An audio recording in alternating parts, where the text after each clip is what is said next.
Hello mga B! Ready ka na bang i-level up ang inyong holiday handaan? This is day 1 of 12 days of Salad Master Cooking. Sa pagluto ng Hainanese chicken, kakailanganin mo ng spring onions, luya na sliced into thin strips pantanggal ng lansa, at syempre, kailangan din natin ng maraming bawang. Combine everything lang at dagdagan ng oyster sauce. Gagamitin natin ito to marinate the chicken. Ang gagamitin namin ay chicken thigh. Nilinisan lang namin ito ng mabuti gamit ang asin para matanggal yung mga impurities. Tapos, ibababad na natin siya sa mga pinaghalo nating marinade kanina. Magsasaing lang kami ng bigas and to make it more special, dadagdagan namin to ng konting quinoa. Pero kung wala kang ganto, ox lang naman na plain bigas na lang ang gamitin mo. Hugasan lang natin ng maigi para matanggal yung excess starch.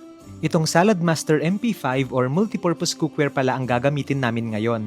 It's safe and non-toxic kasi hindi nagli-leach ng heavy metals yung materials na ginamit dito. Hindi ito mahirap lutuin kasi parang nagsasaing ka lang ng bigas. Ilalagay mo lang yung kanin at tubig tapos isasalansan mo na yung white part ng spring onion tapos yung manok. Ang tawag namin sa style of cooking na to ay yung drop-all method.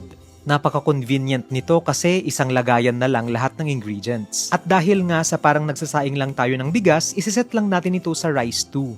Just set it and forget it. At kapag tinatawag ka na ng vapo valve, pwede mo nang i-check kung naluto na yung manok. 20 minutes lang ang kailangan namin para maluto ito. Hanguin lang yung chicken and then set it aside.